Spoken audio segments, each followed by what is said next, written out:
पत्ते डाली डाली, पत्ते पत्ते डाली डाली, जिसने भी डाली, अच्छी डाली बुरी डाली, वेस्टीज ने उसकी तो जिंदगी बदल डाली। दोस्तों वेस्टीज ये नाम ही ऐसा है जो सबकी जिंदगी बदलते हैं, बदल डालते हैं, ऐसी ही कंपनी है। तो ये कंपनी में मैं मेरी जर्नी मैं आपको बताना चाहूंगा। मेरा नाम बालकृष्ण ढोकले।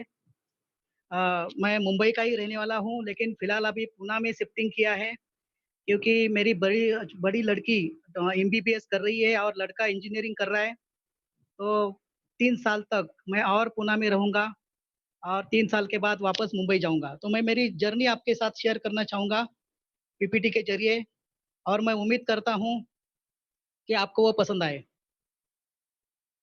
दोस्तों देखिए, पूना डिस्ट्रिक्ट में, महाराष्ट्र में एक पुणे डिस्ट्रिक्ट में एक मुलसी करके एरिया है, मुलसी तहसील। ये मुलसी तहसील में वारक नाम का गांव है।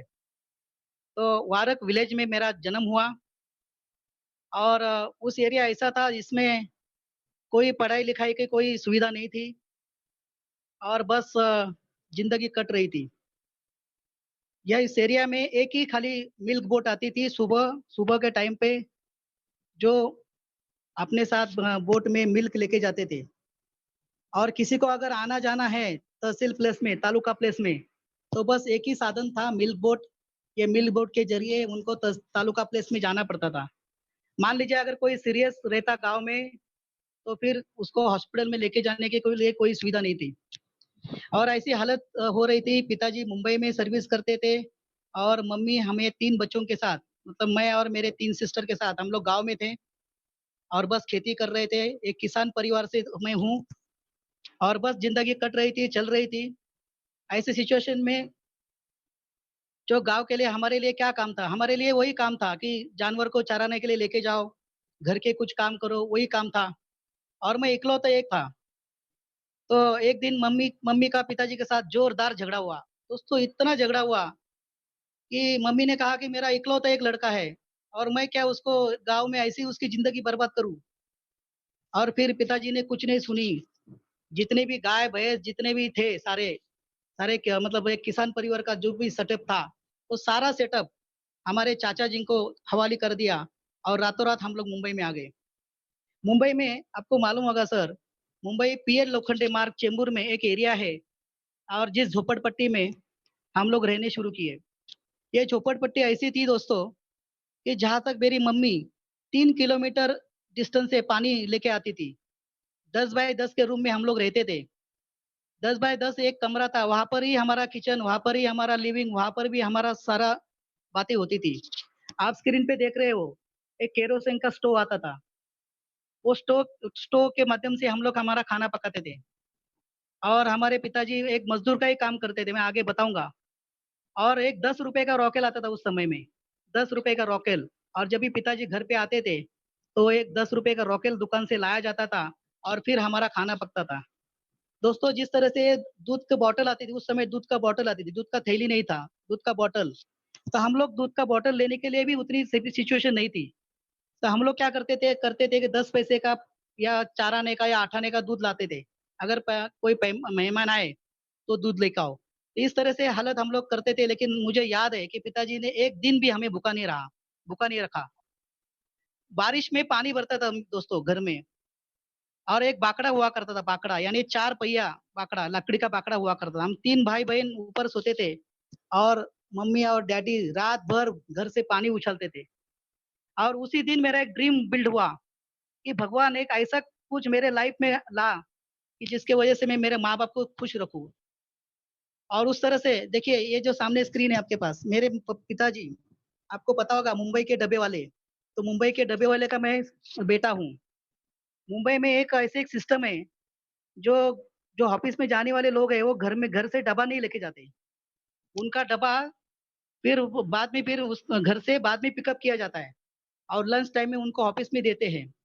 और खाना खाने के बाद जो एम्प्टी टिफिन है, वो एम्प्टी टिफिन वहां से वापस उठाया जाता है और घर तक पहुंचाया जाता है।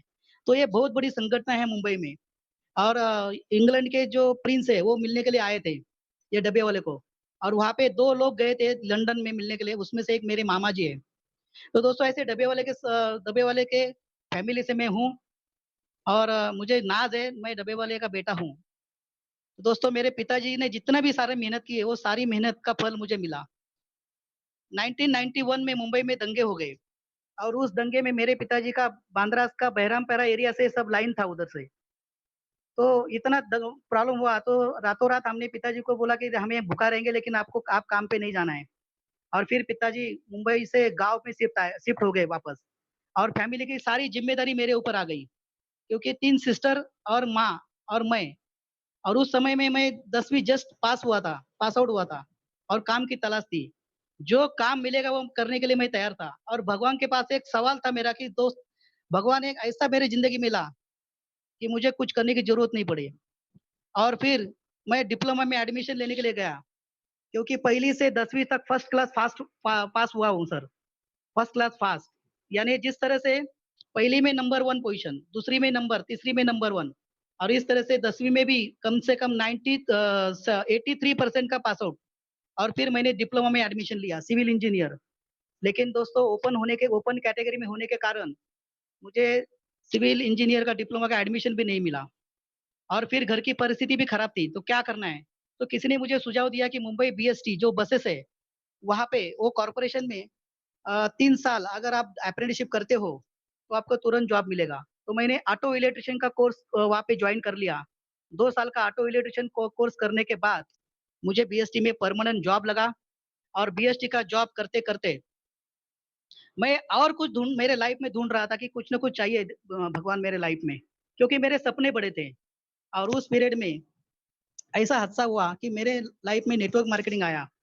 मेरे एक दोस्त मेरे घर पे आए, एक देवदूत बन के और जिन्होंने नेटवर्क मार्केटिंग मुझे इंट्रोड्यूस किया और ये बिज़नेस मैं करते-करते गया। आप स्क्रीन पे देख सकते हैं कि काम करते गया, मीटिंगें करते गया, सीखते गया अपलाइन के साथ और एक ज़माना ऐसा आया दोस्तों 8 लाख लोगों का संगठन बना।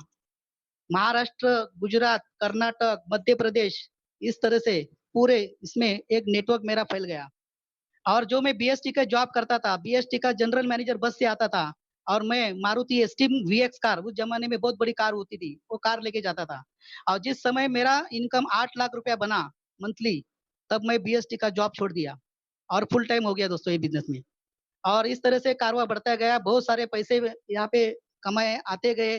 मंथली 25 लाख रुपया मंथली इनकम, 1 करोड़ रुपया साल का बोनस, इंसेंटिव इस तरह से काम करते-करते गए और ऑल इंडिया में ऐसा कोई टीम नहीं था, जो टीम हमें बीट कर सके। मेरा टीम का नाम था अश्वमेध टीम। तो अश्वमेध टीम को ब्रेक करने वाला कोई टीम में पूरे हिंदुस्तान में नहीं था। तो दोस्तों ऑल इंडिया में मैंने 8 बार नंबर 1 पोज़ीशन हासिल कर ली और उसी समय कंपनी के चेयरमैन उन्होंने मुझे बुला के 10 साल 10 मारुति कार का प्राइज़ दिया था दोस्तों। तो ऑल इंडिया नंबर 1 ये कम समय में जभी मेरी शादी भी नहीं हुई थी। और उसी प्रकार मैंने एक पहली गाड़ी की शुरुआत की, तो मैंने पहली गाड़ी का शुरुआत मेरे पास एक फिएट गाड़ी थी। एक फिएट गाड़ी धक्का मार के स्टार्ट होती थी, लेकिन एक ड्रीम था कि आगे चल के बहुत कुछ करूँगा। फिर मेरे पास गाड़ी मारुति एस्टीम वीएक्स गाड़ी, जो मैंने आपकी बात की अभी, उसका नंबर भी आज भी मुझे याद है 5151। इसके बाद कॉलिस करके गाड़ी, फिर एस क्रॉस, फिर स्कोडा गाड़ी। तो इस तरह से सर बहुत बढ़िया चेंबूर में एक मैंने 2 करोड़ का फ्लैट लिया, 2.5 करोड़ का उसका प्राइस है। उस समय मैंने 30 लाख रुपए का लिया था और 8 लाख रुपए का फर्नीचर किया था दोस्तों। तो एक 10 बाय 10 के रूम में रहने वाला 2 बीएचके हॉल में पहुँच गया। इसके यही नहीं, इसका कारवां यहीं पे नहीं रुका। 3 एकड़ लैंड गाँव में परचेज़ किया मैंने पूना में, 3 एकड़ लैंड और वो लैंड के ऊपर मैंने शॉपिंग कॉम्प्लेक्स बनाया। 15 शॉप, 16 शॉप का मैंने एक शॉपिंग कॉम्प्लेक्स बनाया। इसी के साथ वहाँ पे एक मंगल कार्यालय, बैंक्वेट हॉल, मंगल कार्य मैरिज हॉल शुरू किया। और इतना ही नहीं, तो अपने घर में जो सिलेंडर आता है, उसकी गैस एजेंसी भी कर ली। 70-75 लाख रुपया खर्चा करके गैस एजेंसी कर ली। तो ये गैस एजेंसी बाकी सारा लाइफ सेटल था और मेरी बड़ी लड़की मेरा एक ड्रीम था कि मेरी लड़की को मुझे डॉक्टर पढ़ाना है। तो डॉक्टर अभी मेरी लड़की डॉक्टर है और डॉक्टर पढ़ रही है, 3rd ईयर एमबीबीएस में है, लड़का इंजीनियरिंग है और अच्छा लाइफ चल रहा था, कुछ टेंशन नहीं था और मार्केट में कोई है ही नहीं था चारा क्योंकि देख जितनी भी कंपनी मेरे नज़र में थी, वो सारी क्योंकि हम लोग आरडी-एफडी बिज़नेस में थे। इन्वेस्टमेंट टाइप में थे और ऐसे प्रोडक्ट बेस के लिए हमारा कभी पंगा नहीं पड़ा था।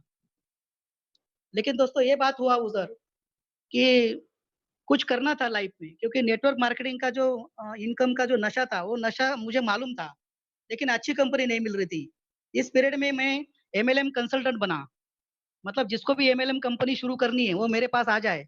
हम उसको कंपनी बनाने के लेकर के, वो कंपनी शुरू करने से लेकर के पूरी तरह से, यानी उसको सॉफ्टवेयर बना के देना है, उसको प्लान कैसे बनाना है, लॉजिक कैसे बनाना है, ये सारे हम लोग करके देते थे।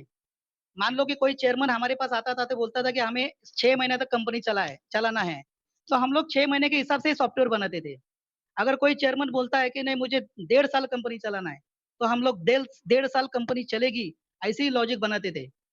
तो बस यही काम चल रहा था। मैं देख रहा था कि कंपनी कुछ सिक्योर्ड नहीं है, जो फॉरेन की कंपनी है, वही अच्छी तरह से चल रही है।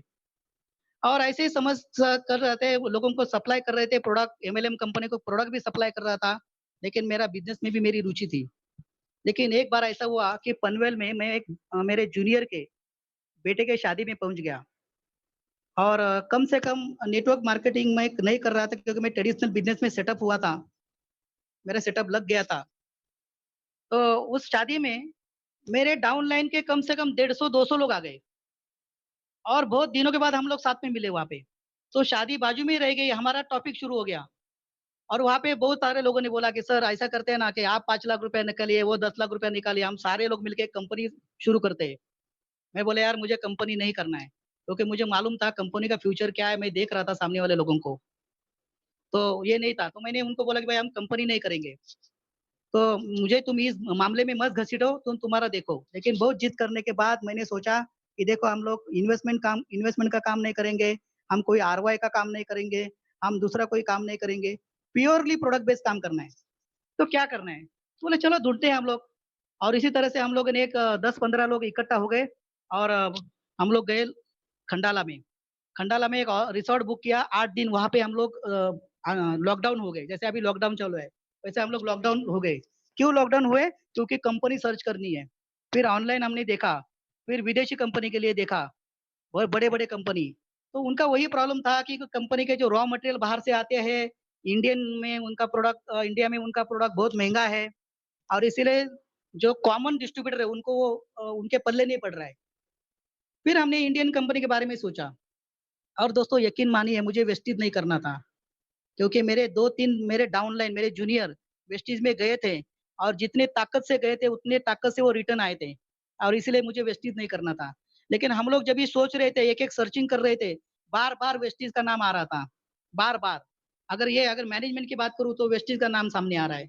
इंफ्रास्ट्रक्चर की बात करूँ तो वेस्टीज का नाम सामने आ रहा है। एजुकेशन की बात करूँ तो वेस्टीज का नाम सामने आ रहा है। ये सारा नाम वेस्टीज का आ रहा था, फिर भी मैं डिस्टर्ब था। मेरे जो डाउनलाइन बोल रहे थे, "सर अभी क्या पता अभी क्या प्रॉब्लम है आपको? वेस्टीज फाइनल करते हैं।" मैं बोला, "नहीं, मेरे मन में कुछ डाउट है।" तो मैंने वो डाउट बताने के बाद उनको पता चला। तो हमने जो मेरे जूनियर फेल हुए थे वेस्टीज में, उनको फ़ोन लगाया, उनको खंडाला में बुलाया और उनसे बातें जान ली।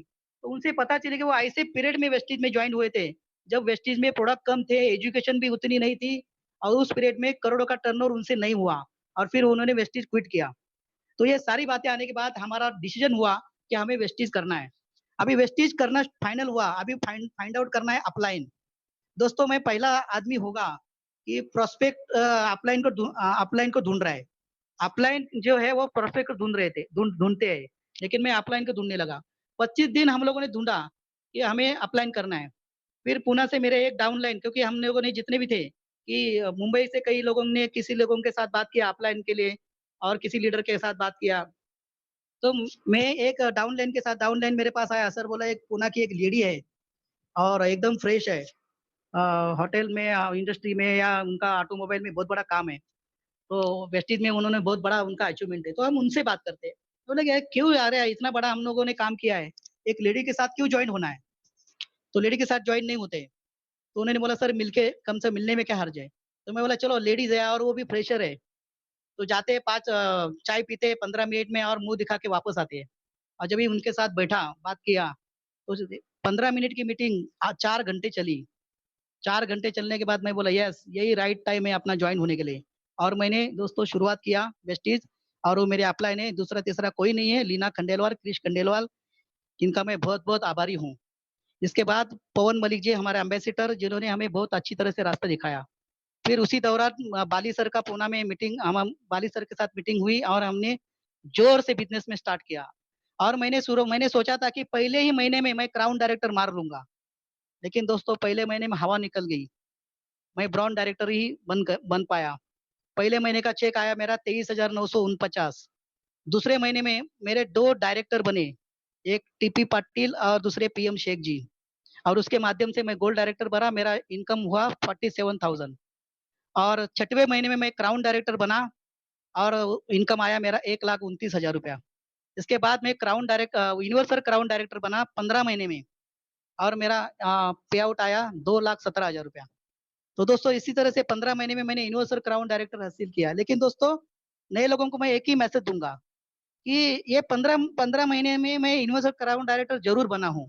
लेकिन दोस्तों इसके पीछे 25 साल की तपस्या है। 25 साल का एक्सपीरियंस है मार्केट का।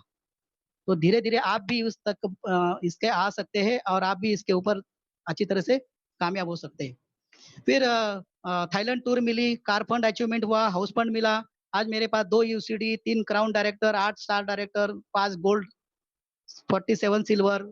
इस तरह से बड़ी टीम आज मेरे साथ है और बस एक ही ड्रीम वेस्टीज से अभी है और वो है बीएमडब्ल्यू कार जो अभी लॉकडाउन आने वाली थी लेकिन लॉकडाउन की वजह से 2 महीना पोस्टपोन हो गई। लेकिन दोस्तों डेफिनिटली ये हम लोग फाइनल करेंगे। तो ये रही मेरी छोटी-सी जर्नी। बहुत कुछ बोलना था, लेकिन अभी मैनेजमेंट में मेरे साथ जो पॉइंट दिया है, टॉपिक दिया है, वो भी हमें कवर करना है क्योंकि टाइम बहुत कम है अपने पास। तो दोस्तों 7 step of success, 7 basic success है दोस्तों जो अगर आप अच्छी तरह से यूज़ करेंगे, तो ज़िंदगी में आराम से कामयाब हो सकते हैं। तो आप कामयाब होने के लिए तैयार हैं?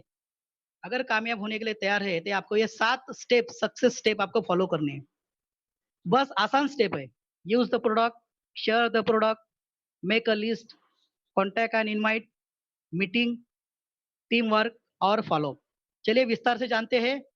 देखिए जो भी हम लोग काम करते हैं, अभी कहाँ से ना कहाँ से हम लोग प्रोडक्ट ला रहे हैं, बाज़ार से प्रोडक्ट ला रहे हैं। लेकिन दोस्तों बाज़ार के प्रोडक्ट आप परचेज़ मत करिए। बाहर के प्रोडक्ट मत परचेज़ करिए। जो भी प्रोडक्ट वेस्टेज में अवेलेबल है, वो वेस्टेज का ही प्रोडक्ट हमें यूज़ करना है। बाहर का प्रोडक्ट यूज़ नहीं करना है। क्योंकि हम हमारा प्रोडक्ट यूज़ करेंगे, तो हमारा बिज़नेस बढ़ेगा। आप बाहर का प्रोडक्ट यूज़ करेंगे, तो और किसी का प्रोडक्ट बढ़ेगा। इसीलिए आपको हमारा प्रोडक्ट यूज़ करना बहुत ज़रूरी है। 100% यूज़र होना बहुत ज़रूरी है दोस्तों, ओके। अभी नए-नए आदमी जब भी जॉइन होते हैं, तो उनके सामने एक सवाल आता है कि सर अभी-अभी तो मैंने राशन भरा है, अभी-अभी तो मैं तो आप 100% बोल नहीं पाओगे। इसीलिए सबसे पहले आपको क्या करना है, जो भी आपके पास स्टॉक है अदर प्रोडक्ट का, उसको एक बॉक्स में डालिए और 3 महीने के लिए उसको स्टॉक में रखिए। 3 महीने के बाद चाहिए तो आप यूज़ कर सकते हो। लेकिन सबसे पहले आपको वेस्टीज का प्रोडक्ट यूज़ करना है। मैंने भी वही किया सर। वेस्टीज का प्रोडक्ट यूज़ करने से क्या होता है, अपने को बिलीव आता है, विश्वास आता है। सामने वाला आदमी कुछ भी बोले, लेकिन हम उससे लड़ पड़ते हैं क्योंकि एक बिलीव अपने पास आता है। ये कंपनी जो प्रोडक्ट है वो प्रोडक्ट क्योंकि बाली सर भी बोलते हैं ना, अरे आप कम से कम प्रोडक्ट को खाओ, प्रोडक्ट को उतना मौका तो दे दो असर दिखाने का। प्रोडक्ट असर अपना दिखाता है क्योंकि कंपनी 15 साल से मार्केट में है, 15 साल लोगों को प्रोडक्ट देती है। तो कंपनी ने उस तरह से काम किया है। दोस्तों काम करते समय एक ही बात ध्यान में रखना है, जो मैंने रखा कि जिस प्रोडक्ट पे मैक्सिमम पीवी है, वही प्रोडक्ट मैं यूज़ करता हूँ, वही प्रोडक्ट मैं खरीदी करता हूँ। अभी देखिए, मार्केट में कोलगेट मिलता है, आप कोलगेट कोलगेट भी यूज़ कर सकते हैं या डेंट एश्योर भी यूज़ कर सकते हैं, लेकिन पीवी किसके ऊपर है? कोलगेट के ऊपर कितना पीवी है? 0 पीवी है और डेंट एश्योर के ऊपर कितना पीवी है? 4 पीवी है। तो कौन-सा आप यूज़ करेंगे? और अगर आप कोलगेट यूज़ करेंगे तो आपको 0 पीवी मिलेगा और डेंट एश्योर यूज़ करेंगे तो आपको पीवी मिलेगा। तो ये बात ध्यान में रखनी ज़रूरी है कि पीवी अपना यूज़ करना है। अभी देखिए distributor of Colgate use Dent Assure, तो हम उसको क्या कहेंगे? उसको हम मूर्ख मूर्ख कहेंगे, क्योंकि वो कोलगेट का डिस्ट्रीब्यूटर है और डेंट एश्योर यूज़ कर रहा है। अगर वैसे distributor of Dent Assure use Colgate, तो उसको हम क्या कहेंगे? अगर ह डेंट एश्योर का डिस्ट्रीब्यूटर अगर कोलगेट यूज़ करेगा, तो उनको हम मूर्ख ही कहेंगे ना। सही बात है। तो अपना प्रोडक्ट यूज़ करना ज़रूरी है दोस्तों, क्योंकि हमारा बिज़नेस है, हमारी डिस्ट्रीब्यूटरशिप है। अभी देखिए ओनर ऑफ किराना शॉप, किराना दुकान वाला अपने दुकान से सामान नहीं लेगा, वो सामान लेने के लिए बिग बाज़ार जाएगा, तो चलेगा क्या? अगर खुद का पेट्रोल पंप है और पेट्रोल भरने के लिए बाजू वाले पेट्रोल पंप पे जाएँगे, चलेगा क्या? नहीं चलेगा सर। दूसरे का बिज़नेस बढ़ेगा, अपना बिज़नेस नहीं बढ़ेगा। इसलिए हम हमारा डिस्ट्रीब्यूटर है तो हमारा ही बिजनेस बिजनेस यूज करना जरूरी है। मेरी एक थ्योरी बनी है कि जो प्रोडक्ट वेस्टेज में अवेलेबल है और मेरे घर में लगता है, वो डेफिनेटली सर मैं यूज करता हूँ।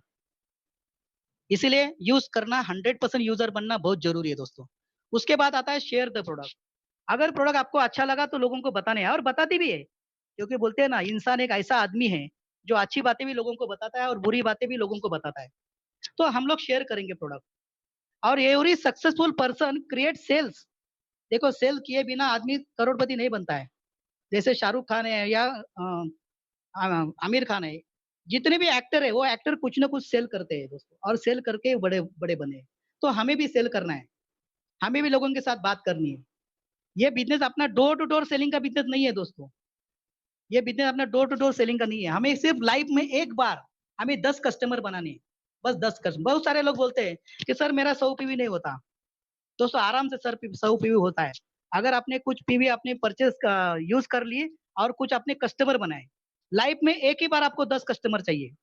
मान लीजिए अगर 100 पीवी करना है आपको, तो 10 पीवी का एक कस्टमर, 10 पीवी यानी 30 रुपए का एक पीवी, यानी 300 रुपए का सामान लेने वाले हमारे पास 10 लोग होने चाहिए। यानी 10 लोग अगर होते तो आपका 100 पीवी हो जाएगा।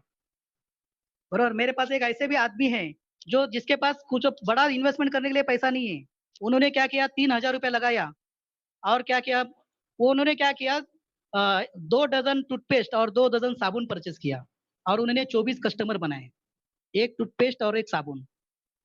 और हर महीने के 2 तारीख को 3,000 का सामान लेता है। वो घर में आने के बाद 24 उसका पार्ट थैली करता है और फिर लोगों को देता है। 2 दिन में उसका पैसा वापस आता है। वही पैसा दूसरे महीने में रीपर्चेज के लिए उससे पैसा आएगा, तीसरे महीने में वही। इस तरह से 3,000 का खरीदी उसका, 4 महीने में, 5वें महीने में उसको फ्री प्रोडक्ट। तो दोस्तों इसी तरह से आराम से 100 पीवी का बिजनेस हो सकता है। और बोलते हैं ना कि कॉन्सेंट्रेशन करना है खाली 20। अपने पास करीबन कंपनी के पास 350 400 प्रोडक्ट है दोस्तों। सारे प्रोडक्ट के ऊपर कॉन्सेंट्रेशन करने की जरूरत नहीं है। सिर्फ एक 20-22 प्रोडक्ट आप ध्यान में रखिए। मैंने तो कम से कम 50 प्रोडक्ट की नहीं बात की, एक 20 प्रोडक्ट मैंने सिलेक्ट किए और उसके ऊपर मैं काम करता हूँ। और मैं लोगों को एक ऑफर देता हूँ कस्टमर बनाने के लिए। मैं आपको भी बता दूं, आपको भी ये फायदा हो जाएगा। अगर आप 3,000 का बिल करते हो कंसिस्टेंसी में, तो कंसिस्टेंसी ऑफर मिलता है हमें। डिस्काउंट मिलेगा 500 रुपया, 300 रुपए के फ्री प्रोडक्ट मिलते हैं, और 150 रुपया एवरेज मिलता है बोनस। 4 फायदा होता है। मैं क्या करता हूँ मालूम है, कंसिस्टेंसी ऑफर कस्टमर को छोड़ देता हूँ। मतलब मैं क्या करता हूँ, एक आदमी है, उसको मैं जाके बोलता हूँ कि सर आपने अगर मेरे राइस ब्रांड ऑयल के अगर एक बोतल 4 महीने लेंगे, तो 5वें महीने में मैं आपको फ्री दूंगा। मैं अगर एक कस्टमर को बोलता हूँ कि 500 रुपए का सामान अगर आप मेरे से लेते हो, तो 5वें महीने में मैं आपको 500 रुपए का सामान फ्री दूंगा। मतलब उसके लिए ये एडवांटेज नहीं है, एडवांटेज मेरे लिए है, क्योंकि मैं 100 पीवी का बिजनेस करूंगा तो 5वें महीने में मुझे कंसिस्टेंसी ऑफर मिलेगी। और वही ऑफर में मेरे कस्टमर को डिस्काउंट दूंगा, तो मेरे कस्टमर आराम से बन सकते हैं। इसीलिए सर पीवी बनाना कोई बड़ा काम नहीं है वेस्टीज में। 100 पीवी, 300 पीवी, 500 पीवी अगर आप नहीं बना रहे ना, तो वेस्टीज आपको समझ में नहीं आएगी। वेस्टीज के प्रोडक्ट आपको समझ में नहीं आए। तो इस तरह से आप ये प्रोडक्ट के बारे में देख सकते हैं। चलिए तीसरी बात देखते हैं, तीसरा सक्सेस पॉइंट देखते हैं कि जैसे आप बोलता है कि यूज द प्रोडक्ट, और कस्टमर जरूरी है अपने बिजनेस के लिए। और वैसे जरूरी है अपने बिजनेस में एक लिस्ट। क्योंकि यूज करके बहुत बड़ा बिजनेस नहीं कर सकते, रिटेल करके बहुत बड़ा बिजनेस नहीं कर सकते, लेकिन लोगों को बिजनेस में लाके बहुत बड़ा टर्नओवर कर सकते हैं। और जितना बड़ा बिजनेस उतना ही बड़ा रॉ मटेरियल होना चाहिए। तो हमारे बिजनेस का रॉ मटेरियल क्या है? हमारा बिजनेस का रॉ मटेरियल है लिस्ट। तो लिस्ट बनानी जरूरी है दोस्तों। तो कुछ लोग क्या करते हैं, छोटी छोटी लिस्ट बनाते हैं। तो छोटी छोटी लिस्ट बनाते हैं। पहले तो वो बनाते ही नहीं है, वो बोलते हैं, सर क्या बनाने की जरूरत है, मेरे तो ध्यान में है ना। अगर पागल हुआ तो बोलते मेरे मोबाइल में है, अगर मोबाइल पानी में गिर गया वो, या खराब हुआ, तो लिस्ट का क्या हालत होगा। तो लिस्ट बनाना चाहिए दोस्तों। फिर लोग क्या करते हैं, लिस्ट बनाने की कोशिश करते हैं लेकिन बड़ी लिस्ट बनाते हैं। इतनी बड़ी लिस्ट बनाते हैं, 5,000 लोगों की लिस्ट बनाते हैं। तो 5,000 लिस्ट बनाई, ये कहाँ से बनाई, तो बोलते हाँ देखिए ये नरेंद्र मोदी, ये सचिन चिकाटे, ये चिंतन जी, ये नितिन दोबले, ये लीना खंडेलवाल, ये उद्धव ठाकरे, बन गई 5,000 लोगों की लिस्ट। दोस्तों वैसे भी नहीं होनी चाहिए। जैसे वो आदमी हमें पहचानता है, वैसे हम भी उसको पहचानते हैं, वैसे वो भी हमें पहचानना चाहिए। उस वो भी हमें पहचानना चाहिए और हम भी उसको पहचानने चाहिए। इसी तरह से एक दूसरे को पहचानने वाले आदमी की लिस्ट बनाइए। लिस्ट बड़ी जरूर होनी चाहिए, लेकिन जितनी लंबी लिस्ट करेंगे ना, उतना ही हमारा बिजनेस बढ़ेगा। लेकिन लिस्ट बनाते समय प्रीजज मत नहीं करना है हमें। मतलब ये आदमी मोटा है तो बिजनेस नहीं कर पाएगा, ये लंबू है वो बिजनेस नहीं कर पाएगा, ये तो ठेंगू है ये बिजनेस नहीं कर पाएगा, ये एकदम काला है, ये तो एकदम एक्टर है, एकदम नट्टा पट्टा करके मार्केट में घूमती है, वो क्या काम करेगी। और ये बिजनेसमैन है, इसको तो जरूरत भी नहीं है, उसको क्या जरूरत है। तो दोस्तों प्रीजज मत करना। किसी के माथे पे नहीं लिखा है कि ये आदमी काम करेगा या नहीं करेगा। दोस्तों दोस्तों कोई भी आदमी अपने रंगों से नहीं अपने गुणों से बड़ा होता है, और गुण हमें सामने से नहीं दिखते। इसलिए प्रीजज नहीं करना है। जो भी आदमी है सामने वाले का नाम आपके लिस्ट में होना चाहिए। और इसीलिए आपको एक डायरी लिखना चाहिए, डायरी बनाना है। बोलते हैं ना कि किसी आदमी ने मंदिर की स्थापना ही नहीं की, अपने बिजनेस की स्थापना ही नहीं की। अपने बिजनेस की स्थापना यानी रजिस्टर बनाना। बहुत सारे लोगों ने 99% लीडर, बड़े बड़े लीडर इसमें ही फेल होते हैं, लिस्ट नहीं बनाते हो। और लिस्ट में नहीं बनाएंगे तो आगे काम कैसे होगा। तो लिस्ट बनाना जरूरी है। अगर आपका दुश्मन है ना, तो दुश्मन का भी नाम होना चाहिए। बाद में आप निकाल सकते हैं, लेकिन नाम लिखना जरूरी है। प्रीजेस नहीं करना है किसी के साथ भी। 3 फीट रूल आपके, अभी 3 फीट रूल यानी 1 मीटर का डिस्टेंस। अभी देखिए कोरोना ने कितना बता दिया लोगों को कि 3 फीट के दायरे में नहीं जाना है। 3 फीट के जरिए यानी इतना बड़ा डुप्लीकेशन कोरोना ने आज लोगों के सामने दिया है। तो 3 फीट रूल एक ऐसा है कि आपने 3 फीट के जरिए में, दायरे में, यानी 1 मीटर के दायरे में जितने भी नए कॉन्टेक्ट आएंगे, दोस्तों आपकी उसके साथ दोस्ती होनी चाहिए। जब भी मैं बस से जाता हूँ तो बगल वाली सीट में कोई आदमी होता है, तो मैं उसके साथ में दोस्ती करता हूँ। मैं कभी कभी नागपुर जाता हूँ, अहमदाबाद जाता हूँ, तो कार लेके नहीं जाता हूँ, ट्रेन से जाता हूँ या बस से जाता हूँ। उससे मुझे कॉन्टैक्ट मिलते हैं, क्योंकि मेरे 3 फीट के दरिया दायरे में जो भी आदमी आया, उसका नंबर या मेरा कार्ड शेयर हो गया उसके साथ, और उसका मेरा नंबर आया। तो इसी तरह से ज्यादा लोगों की लिस्ट बढ़ा सकते हैं। और जितनी लिस्ट है आपकी, वो लिस्ट अपडेट भी होनी चाहिए। अभी देखिए मैं मुंबई से पुणे आया, तो मेरे नए नए कॉन्टैक्ट बन गए, तो लिस्ट भी मेरी अपडेट हो गई। तो अपडेट भी होना जरूरी है, आपकी लिस्ट बढ़ानी भी जरूरी है और अपडेट भी होनी जरूरी है। और एक आपको एक इसका तरीका बताता हूँ, ऑर्गेनिक वे और अनऑर्गेनिक वे। ऑर्गेनिक वे कैसे होता है कि आप अपने हिसाब से काम करते हैं, आपको लिस्ट निकालते हैं, लिस्ट के हिसाब से काम करना है, अपलाइन का सपोर्ट लेना है। और अनऑर्गेनाइज वे कैसे होता है, अपलाइन के ऊपर आते ही अपलाइन के ऊपर डिमांड होता है कि भैया एक काम करो अपलाइन, मैं तुम्हारे पास जुड़ जाऊंगा, लेकिन 2 आदमी आप देना मुझे। तो 2 आदमी मैं तुमसे लूंगा, 2 आदमी का जुगाड़ मैं और किसी से करूंगा, और मेरी नैया मैं किनारे लगाऊंगा। दोस्तों ऐसा नहीं होता है। भीख मांग के कोई आदमी करोड़पति नहीं होता है, बरोबर। तो भीख नहीं मांगना है, अपना काम आपने को खुद करना है दोस्तों। और देखो पैसे का काम एक बार हो सकता है, लेकिन आदमी मांगने का डिमांड कोई भी आदमी आपको पूरा नहीं करेगा। मान लीजिए मैंने आपको वादा किया ना कि 10,000 रुपया दूंगा, तो आज 200 300 400 500 रुपया करके, आज नहीं तो कल पैसा मैं पूरा दे सकता हूँ। लेकिन आदमी देने का वादा कभी पूरा नहीं होता है, और इससे क्या होता है, रिलेशन खराब होता है।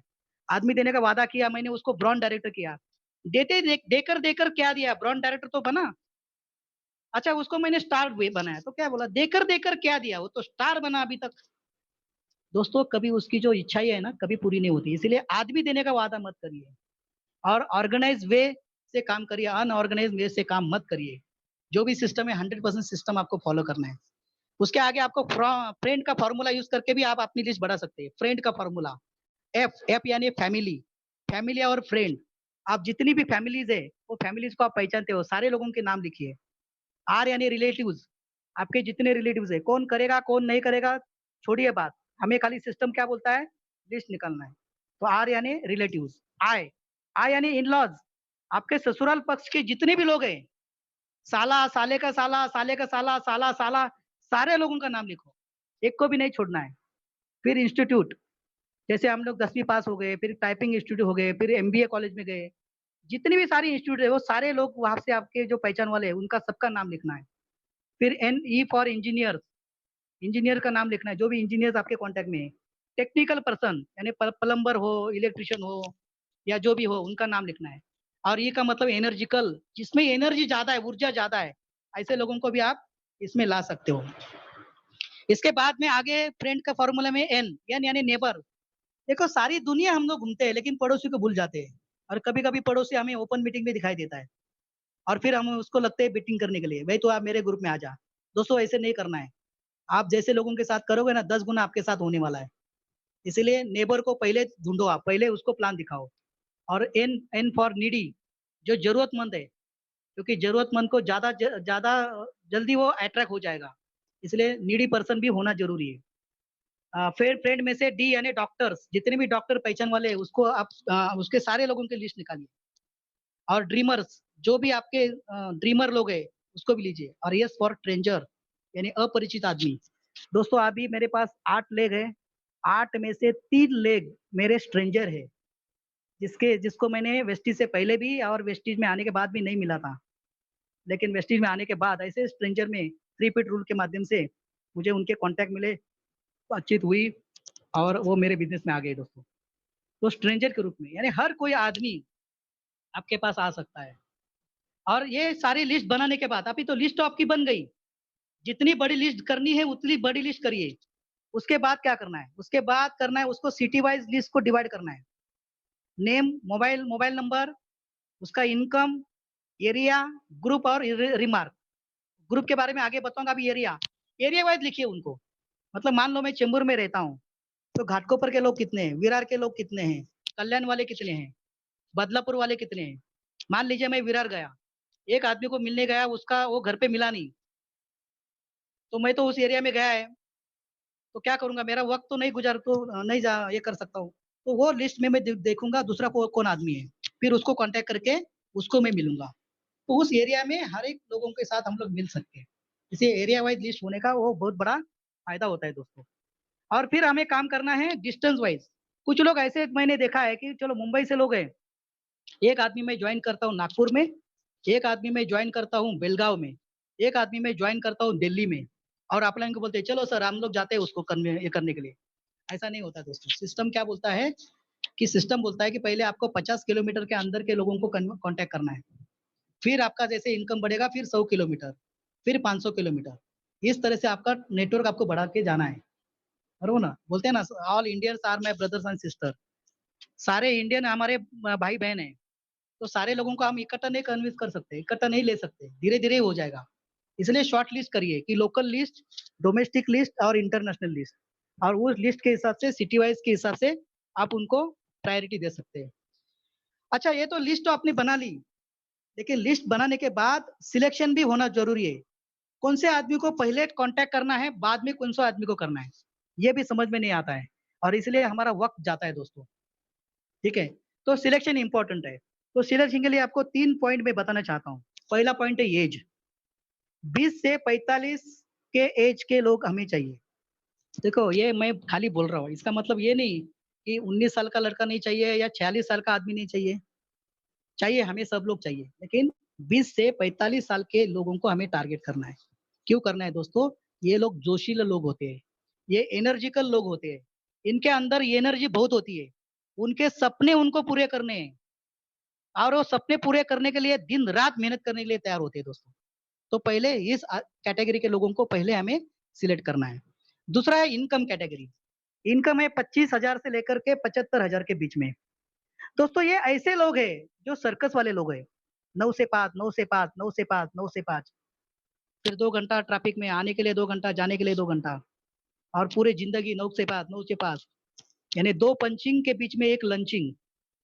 सुबह जाने के बाद पंच करेंगे, शाम को छूटने के बाद 1 पंच करेंगे और दोपहर का 1 खाना, लंच। 2 पंचिंग के बीच में 1 लंचिंग। तो ऐसी उनकी ज़िंदगी होती है सर्कस के जैसे। तो दोस्तों इनके ऊपर टारगेट करना है क्योंकि उनके सपने बहुत बड़े हैं। इनके नीचे वाले लोग हैं ना, वो मज़दूर कैटेगरी के लोग हैं, उनको कुछ भी फ़िक्र नहीं है। आज का खाना हो गया बस, कल कैसा देखा, कल किसने देखा है देखेंगे बाद में। उसको कोई टेंशन नहीं है। सबसे सुखी प्राणी वही है। और जो बड़े अमीर है, अमीर लोगों को तो टेंशन ही नहीं है, पैसे का तो बहुत पैसा है उनके पास। तो दोस्तों ये बीच वाले लोगों को है ना, उनको पहले हमें अप्रोच करना है। और तीसरा है सोशल क्रेडिबिलिटी। ऐसे ही मैं एक आदमी के पास प्लान दिखाने के लिए गया था, तो उनके होटल में गया, तो जैसे होटल में गया तो उसने अपने जेब में से एक रिवॉल्वर निकाला, बंदूक, और टेबल पे रख दिया। मैं बोला ये क्या है? बोला नहीं जेब में वो चुभ रहा था इसके लिए ऊपर रखा है। फिर जिनके माध्यम से मैं गया था वो बोलते हैं सर ये इनका तो बहुत बड़ा पावर है, बहुत बड़ा उनका क्रेडिट है, एरिया के सारे लोग जुड़ जाएंगे। दोस्तों सोचो अगर ऐसे लोग अगर बिजनेस में आए तो क्या करेंगे, पहले हमें वो ठिकाने लगेंगे लगाएंगे। तो दोस्तों ऐसा कुछ भी हमें गलत ये नहीं करना है जहाँ से हमारा बिजनेस खराब हो, इसलिए वो भी ध्यान रखते हैं। जो पैसे की हेरा फेरी करने वाले लोग हैं तो उनको भी ये बिजनेस में ले लाना है, गुंड प्रवृत्ति के लोगों को ये बिजनेस में ले लाना है। तो ये 3 बातें आपको ध्यान में रखनी है। उसके बाद मैं आपको आसान तरीका बताता हूँ, आसान तरीका सिलेक्शन का। जो लिस्ट बनाई आपने एक आसान तरीका है। आपको एबीसी ग्रुप बनाना है। ए यानी क्या? बिगर योर प्रोफाइल, यानी अपने से ज्यादा। आप अगर आप 1 बीएचके में रहते हो तो 2 बीएचके वाला, 3 बीएचके वाला अपने आपसे आपसे जबरदस्त, आपसे अच्छा, उसका सभी जितने भी लिस्ट में लोग हैं उनको ए नाम दीजिए। देखिए ग्रुप में जो आपने लिस्ट निकाली है उसमें ग्रुप लिखा है ना, उसके सामने ए नाम लिखो, जो आपके प्रोफाइल से ज्यादा प्रोफाइल वाले लोग। फिर B group equal your profile, यानी आपके जैसे। अगर मैं 1 बीएचके में हूँ तो वो भी 1 बीएचके, मेरे पास मारुति 800 है तो उसके पास भी मारुति 800 है, यानी अपने जैसे लोग। मेरा इनकम 1 लाख है तो उसका भी 1 लाख है। ऐसे लोग बी कैटेगरी में, बी ग्रुप में डालिए। और सी ग्रुप में बिलो योर प्रोफाइल, यानी अपने से कम। और इस तरह से लिस्ट निकालिए और आप मार्केट में जाइए। अभी मुझे बताइए सबसे पहले किसको टारगेट करेंगे आप? ए ग्रुप को, बी ग्रुप को, या सी ग्रुप को? किसको टारगेट करेंगे? सही बात है। मैक्सिमम लोग आज क्यों सफल नहीं हुए पता है आपको? क्योंकि मैंने भी वही गलती की है। हम लोग सारे सी ग्रुप को टारगेट करते हैं। दोस्तों सी ग्रुप को टारगेट नहीं करना है, हमें सबसे पहले ए ग्रुप को टारगेट करना है। क्योंकि ए ग्रुप के लोगों को हम लोग डरते हैं कि भाई उसके बाद मैं कैसे जाऊं, ये मुझे अटेंड करेगा या नहीं करेगा, वो मुझे पैसा देगा या नहीं देगा, वो मेरा जो बात है वो सुन के लेगा नहीं लेगा। ये बहुत सारे सवाल हमारे दिमाग में आते हैं और हम उसको मिलने के लिए नहीं जाते। लेकिन दोस्तों उसको मिलना जरूरी है। एक बार अगर उसके समझ में आ गई ना बात, तो पैसे की कोई बात नहीं है। अभी तक हम लोग ऐसे लोगों को प्लान दिए ना, जिनको 3,000 रुपया नहीं है जिनके पास वेस्टीज का प्रोडक्ट लेने के लिए, तो क्या आगे वो काम करेगा? तो ऐसे आदमी को ढूंढो जिसको पास पैसा हो। और जो बड़े लोगों को एक ग्रुप का अगर कांटेक्ट करेंगे, अगर उसको समझ में नहीं आया तो बोलेगा सर नहीं सर, सॉरी सर, मैं नहीं कर पाऊंगा। लेकिन समझ में आया ना सर, एक लॉन्ग टर्म आपका डिस्ट्रीब्यूटर बन जाएगा वो। इसलिए सबसे पहले ए ग्रुप को करना है, और फिर बी ग्रुप को करना है, और फिर सी ग्रुप को। ना इलाज को क्या इलाज। दोस्तों सी ग्रुप यानी इतना ही नहीं, मैं भी सी ग्रुप में हूँ सर, क्योंकि कीचड़ में भी कमल खिलता है, कीचड़ में भी कमल खिलता है। लेकिन सबसे पहले ए ग्रुप, फिर बी ग्रुप, फिर सी ग्रुप। इस तरह से आप जाओगे तो बहुत बड़ा आपका काम होगा। एक एग्जांपल देना चाहूंगा मैं आपको, एक स्टोरी, एक कहानी बताना चाहूंगा, सुनना चाहोगे? मान लीजिए आपने एक होटल वाले को डिस्ट्रीब्यूटर बनाया। अभी वो होटल वाला किसको ज्वाइन करेगा? बगल वाले होटल वाले मालिक को करेगा। वो मालिक 3 स्टार होटल वाले मालिक को करेगा, 3 स्टार होटल वाला 4 स्टार होटल वाले को करेगा, 4 स्टार होटल वाले का मालिक 5 स्टार का, 5 स्टार वाले का 7 स्टार। आपका बिजनेस कैसे गया? ऊपर ऊपर गया। इसको बोलते हैं अपवर्ड ज्वाइनिंग, अपवर्ड ज्वाइनिंग। आपका बिजनेस ऊपर ऊपर चला गया। लेकिन उसी प्रकार आपने क्या किया, उसी होटल के वेटर को ज्वाइन किया। तो वेटर के संगत में कौन आता है? वेटर। वेटर ने वेटर को साइन अप किया। वेटर ने किसको साइन अप किया? वेटर को ज्यादा कांटेक्ट में कौन होता है? महाराज, खाना बनाने वाला, कुक। तो उसने कुक को साइन अप किया। अभी कुक के ज्यादा संपर्क में कौन रहता है? सही बताया आपने, मोरी वाला। जो बर्तन था धोता है वो मोरी वाला। तो उसने मोरी वाले को साइन अप किया। देखिए आपका वेटर से बिजनेस कहाँ गया? मोरी में। आप हंस रहे हो दोस्तों, लेकिन ये एक हकीकत है। तो ये हुआ डाउनवर्ड बिजनेस। तो आपको अपवर्ड बिजनेस चाहिए या डाउनवर्ड चाहिए? अपवर्ड चाहिए। अगर आज से आप अगर आपकी लिस्ट को प्रायोरिटाइज करेंगे, सिलेक्शन करेंगे, तो डेफिनेटली आपका बिजनेस को आप अच्छी तरह से सक्सेसफुल बना सकते हो। इसके बाद आता है कॉन्टैक्ट एंड इनवाइटिंग। लिस्ट तो आपकी बन गई, लिस्ट तो अपनी बन गई, सिलेक्शन भी कर गया, कैसे करना है बस आपका रेडी हो गया बस। अभी बात आती है कॉन्टैक्ट एंड इनवाइटिंग, सामने वालों को कॉन्टैक्ट करना। लेकिन हमारे मन में सारी बात आती है, डर आता है कि सर मैं कैसे जाऊं उसको कॉन्टैक्ट करने के लिए। दोस्तों डरिए मत, आपको 3 बातें मैं बताऊंगा। बिग बिजनेस अपॉर्चुनिटी आप बताने जा रहे हो, दुनिया की सबसे बड़ी पावरफुल कॉन्सेप्ट आप उसको बताने वाले हो, जिसके उसकी जिंदगी बदली होने वाली है। आपके पास एक पारस मनी है, आपके पास एक ऐसा हथियार है जिससे उसकी जिंदगी बदली होने वाली है। आप उससे कुछ लेने नहीं जा रहे हो, उसको देने जा रहे हो। तो ये बात ध्यान में रखिए कि आप बड़ी बिजनेस अपॉर्चुनिटी देने के लिए जा रहे हैं। नेगेटिव थॉट आपके दिमाग से निकाल दीजिए कि मैं उसके पास जाऊंगा, वो जुड़ेगा क्या नहीं जुड़ेगा, वो करेगा क्या नहीं करेगा। दोस्तों नेगेटिव थॉट निकाल दीजिए। बस उसके पास हमें उसको बुलाना है, बस कोई टेंशन नहीं। और जो फियर है, जो डर है आपका, ये डर आपको निकालना है। अगर डर निकाल फेंकोगे तो डेफिनेटली आपका बिजनेस अच्छी तरह से जा सकता है। और जो भी आप बताओगे ना सर, आपके बात में दम होना चाहिए। आप इस तरह से प्रेजेंटेशन करिए कि सामने वालों को पता चले। हमारे मराठी में कहावत है, खोटं बोल पण रेटून बोल, खोटं बोल पण रेटून बोल। तो उस तरह से आपके बात में दम होना चाहिए। देखिए अभी फिल्म और ट्रेलर, फिल्म पहले रिलीज नहीं होती, पहले ट्रेलर रिलीज होता है। और ट्रेलर इतना धमाकेदार होता है, 95% मूवी का प्रमोशन, फिल्म का प्रमोशन वो ट्रेलर करता है। और फिर मूवी रिलीज होती है। तो ट्रेलर यानी अपना कॉन्टैक्ट एंड इनवाइटिंग, ट्रेलर यानी कॉन्टैक्ट, बाद में फिल्म यानी कौन सा प्लान दिखाना, वो फिल्म है। ट्रेलर क्या है, कॉन्टैक्ट इनवाइटिंग। तो ट्रेलर आपका धमाकेदार होना चाहिए, बराबर। और इसीलिए सवाल का जवाब आपको सवाल से ही देना है। बहुत सारे लोग सवाल करेंगे आपको, लेकिन आपको अगर आंसर देते रहेंगे, जवाब देते रहेंगे ना, तो कौन बनेगा, करोड़पति बन जाएंगे। तो हमें सवाल का जवाब नहीं देना है, हमें सवाल का आंसर आपको सवाल से ही करना है। अभी देखिए एक मंत्र आपको बताऊंगा। सवाल का जवाब सवाल से दे, सवाल का जवाब सवाल से दे। अभी फोन करते समय, इनवाइट करते समय आपको सामने वाला बोलेगा कि सर ये एमएलएम है क्या? एमएलएम तो नहीं है। तो आप बोलते हैं नहीं नहीं नहीं नहीं, वो एमएलएम नहीं है, वो ऐसा नहीं है, वो दो का काम नहीं है, वो ऐसा नहीं है, हमारी कंपनी कुछ अलग है। आप अलग से जुड़ जाते हो। कुछ आदमी बोलता है ये पिरामिड जैसा काम है क्या? एक ने चार बनाया, चार ने आठ आठ बनाया, वैसे। फिर वो बोलते हैं ये तो चेन सिस्टम नहीं है, चेन सिस्टम। अच्छा अच्छा, वो बिजनेस है, घर घर में बेचना पड़ता है, वो वाला। तब तो बोलते हैं वो, हाँ वो नहीं है, दूसरा हमारा बिजनेस है। दोस्तों ऐसे नहीं, सवाल सवाल है ना, मतलब से जोड़ दो। मतलब कैसे? अगर उसने बोला ना कि एमएलएम है क्या, तो आपको बोलना है एमएलएम मतलब। तो वो बता नहीं पाएगा एमएलएम मतलब क्या है, क्योंकि उसको नॉलेज ही नहीं है, आधी आधी नॉलेज है उसके पास। अगर उसने बोला पिरामिड जैसा बिजनेस है, तो आप बोलना है उसको पिरामिड मतलब, तो उसकी बोलती बंद हो जाएगी। चैन मतलब, घर घर बेचना मतलब, हर बात के ऊपर मतलब, तो उसकी बोलती बंद हो, क्योंकि उसके पास आधा नॉलेज है। दोस्तों नेटवर्क मार्केटिंग, ये इंडस्ट्री है ना, इंडस्ट्री के बारे में बहुत चर्चा है मार्केट में, बहुत चर्चा है। लेकिन सही जानकारी ना 5% लोगों के पास भी नहीं है। और इसीलिए लोग मिसअंडरस्टैंडिंग करके बैठे हुए हैं। जैसे बोलते हैं ना, वेस्टिज क्या है, ये बाहर के लोग नहीं जानते। और बाहर के लोग जो जानते हैं वैसे वेस्टिज नहीं है। तो ये सबसे बड़ा बेनिफिट है दोस्तों। इसीलिए लोगों को सवाल का आंसर सवाल से ही दे दो।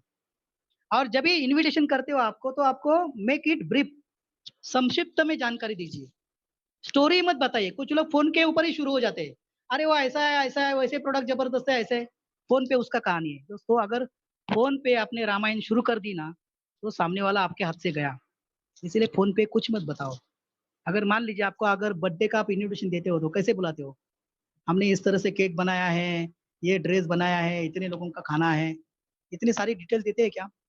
या शादी में हमने कौन से गुलाब जामुन बनाया है, दूल्हे का ड्रेस कैसे होगा, दुल्हन के लिए कैसा होगा, ये सारी बातें नहीं बताते, सिर्फ इन्विटेशन देते हैं, भाई आ जा तू बस। शॉर्ट इन्विटेशन होता है। बस वैसे ही इन्विटेशन का तरीका होना चाहिए। और विथ पॉस्चर होना चाहिए, पॉस्चर होना चाहिए। कुछ लोग गिड़गड़ते हैं, अरे आ जाओ ना भाई, सुबह से 4 लोगों को फोन किया, एक ने भी हाँ नहीं भरी, कम से कम तू तो आ जा। रोते रोते सामने वाले के पास। और सामने वाला बोलता है अगर ये रोता है ना, तो ये मुझे भी रुलाएगा, तो मैं उसके साथ नहीं जाऊंगा मैं। इसीलिए दोस्तों रोते कुछ भी रोना नहीं है, कुछ पॉस्चर बात करना है। सामने वाले से जब आप बात करते हो ना, तो कुछ स्क्रिप्ट है। अभी स्क्रिप्ट तो मैं नहीं बताऊंगा, क्योंकि मेरा टाइम खत्म होने को आया है। स्क्रिप्ट तो मैं नहीं बताऊंगा, लेकिन ये स्क्रिप्ट हमारे सचिन चिकाटे जी, चिंतन जी, नितिन डोबले जी, ये वीआईपी में बहुत ही जबरदस्त बताते हैं टॉपिक। इसका ये स्क्रिप्ट होता है। जैसे फिल्म में हीरो एक्टर एक्टर रोल करता है ना, लेकिन वो जो डायलॉग बोलता है ना, वो डायलॉग स्क्रिप्ट से आता है, पहले लिखा आता है, लिखा हुआ आता है, और लिखने के बाद वो पढ़ता है। वैसे अपने पास स्क्रिप्ट आती है सर। तो वैसे आप बोल सकते हो सामने वाले आदमी को कि मैंने एक ऐसी एक बिजनेस अपॉर्चुनिटी देखी है, और जिसके लिए हमें 35 से 40 मिनट मिलना है। और उसके लिए मैं आपको कुछ वादा नहीं करता हूँ, कुछ गारंटी नहीं देता हूँ। लेकिन हम बैठ के बात करेंगे कुछ ग्राफ, चार्ट और फिगर के ऊपर। कुछ आदमी बोलेगा, हाँ, हाँ, मुझे बताओ क्या है? तो अगर ये 3 वर्ड बताएँगे ना आप, ग्राफ आपको बताना है, चार्ट बताना है, फिगर। या अभी ग्राफ कैसे बताऊँ? फ़ोन पे तो नहीं बता सकता हूँ ना ग्राफ। चार्ट फ़ोन पे तो नहीं बता सकता हूँ। तो ये बात उनको ज़रूर बतानी है कि ग्राफ, चार्ट और फिगर। तो डेफ़िनिटली दोस्तों उसका बेनिफिट होगा। और invitation is a not presentation. तो इन्विटेशन में इन्विटेशन ही होना चाहिए, उसको प्रेजेंटेशन नहीं करना है। ओके? और ज़्यादा जानकारी नहीं देना है, जैसे स्वेटर का एक कोई धागा अगर सामने वाले के हाथ में लगेगा ना, तो वो खींचेगा फिर। हाँ, ये बताओ, फिर ये मिला, हाँ, आगे बताओ। सारी कहानी खत्म होने के बाद बोलेगा, हाँ, हाँ, मुझे मालूम है, सारी बात मालूम है। तो करने की ज़रूरत नहीं है। तो make it short and meaningful. आपका इनवाइटिंग का तरीका कैसे होना चाहिए? शॉर्ट और इनवाइट मीनिंगफुल होना चाहिए। इसके लिए 3 आपको इनपुट भी इम्पोर्टेंट है, जो मेरे अपलाइन मुझे सिखाते हैं कि सबसे पहले टेक एडवाइस। जिसको भी आप जाएँगे उसके पास से क्या बोलेंगे आप? पहले एडवाइस यानी सलाह लेना। एडवाइस की टेक्निक, टेक एडवाइस, सलाह लेना। यानी आपसे जो बड़ा भाई है, बड़ा भाई से एडवाइस ली जाती है या दी जाती है? एडवाइस, सलाह ली जाती है। अगर आप उनको सलाह लेने के लिए जाएँगे ना, तो डंडे पड़ेंगे। वैसे ही बड़े लोग आपके पास नहीं आएँगे, बरोबर? अगर आप उनको सलाह माँगे नहीं तो डेफ़िनेटली आ सकते हैं। और मैंने भी इस तरह से मेरे एक दोस्त को ये बिज़नेस में लाया, वो मेरे से अच्छा सक्सेसफुल कामयाब था। एक दिन मैंने उनको फ़ोन किया कि सर मैंने नज़दीक में एक बिज़नेस देखा है, बहुत ही पावरफुल बिज़नेस लगा मुझे, लेकिन वो बिज़नेस के बारे में मुझे कुछ भी समझ में नहीं आया। क्योंकि आप कामयाब है बिज़नेस में, आपने आपके बिज़नेस में, तो आपके बिज़नेस में आप कामयाब हैं, तो मैं ये चाहता था कि मैं आपके जैसे बड़ा बनने का मौका मेरे लाइफ़ में मेरे पास आया है, तो मैं ये चाहता हूँ कि हम दोनों मिलके उस सक्सेसफुल इंसान के पास जाएँगे और ये बिज़नेस अपॉर्च्युनिटी समझ लेंगे। अगर अच्छा लगा तो दोनों साथ में मिलके करते हैं, अगर नहीं मिला, नहीं अच्छा लगा, आपको अच्छा नहीं लगा तो हम लोग नहीं करेंगे।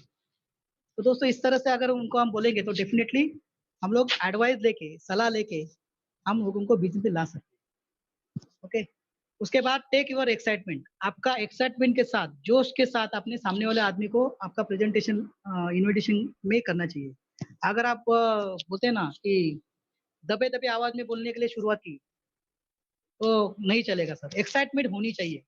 क्योंकि बोलते हैं ना कि जो रोते-रोते गया और मरे की खबर लेके आया।